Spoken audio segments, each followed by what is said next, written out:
एक और आदमी की वीडियो आती है, वो हजरत असवद के पास बैठा हुआ आदमी है, उसके हाथ में एक मोबाइल है और मोबाइल में वो बंदा लूडो का गेम खेल रहा था।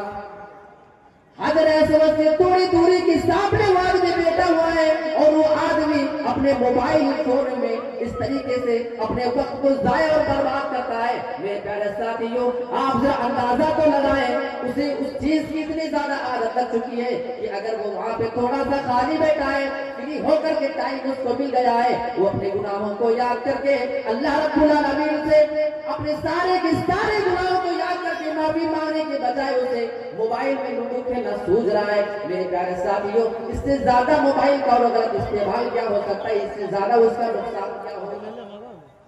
अरे कितने बच्चों को आप देखते हैं, 4 साल 5 साल का बेटा है और बाप अगर 10 मिनट के लिए फोन अगर छीन ले अचानक से उसके हाथ में, बच्चा रोते रोते ऐसे सांस भर लेता है कि लगता है कि उसका दम निकल जाता है। आप लोग तो देखते रहते हैं, कितने लोग कहते क्या बताया भाई, उसके मुंह में फूंक मार के हमको सांस डालना पड़ता है, ऐसा लगता है कि वो भी मर ही जाएगा। जबकि ये सब बच्चों की शरारत होती है, उनको मालूम है कि हम क्या करेंगे तो हमको फोन मिलेगा।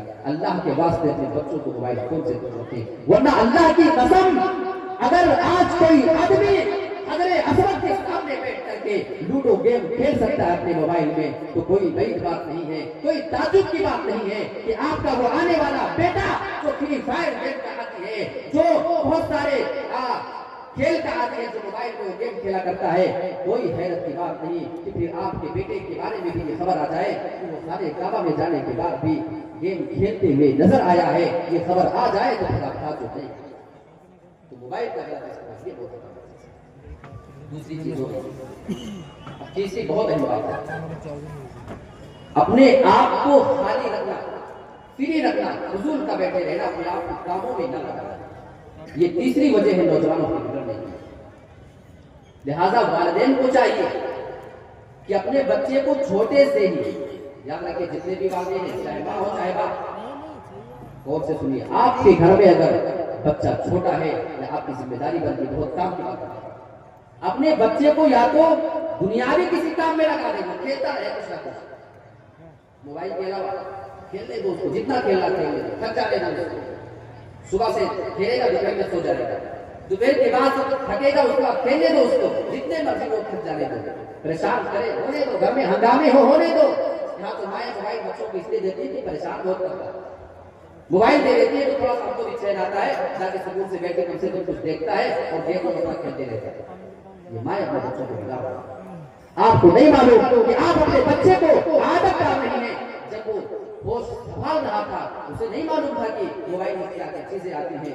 आप अपने आप को खाली करने के लिए बच्चा आपको परेशान ना करे, आपको आगे डिस्टर्ब ना करे, इस बिना पे आप ठीक दे तो उसको फला गेम लगा के दिया था खेलने के लिए, आपने यूट्यूब में लगा के दिया था उसे देखने के लिए, बड़े होकर प्रसिद्ध करे तो आप बुरा क्यों मानोगे।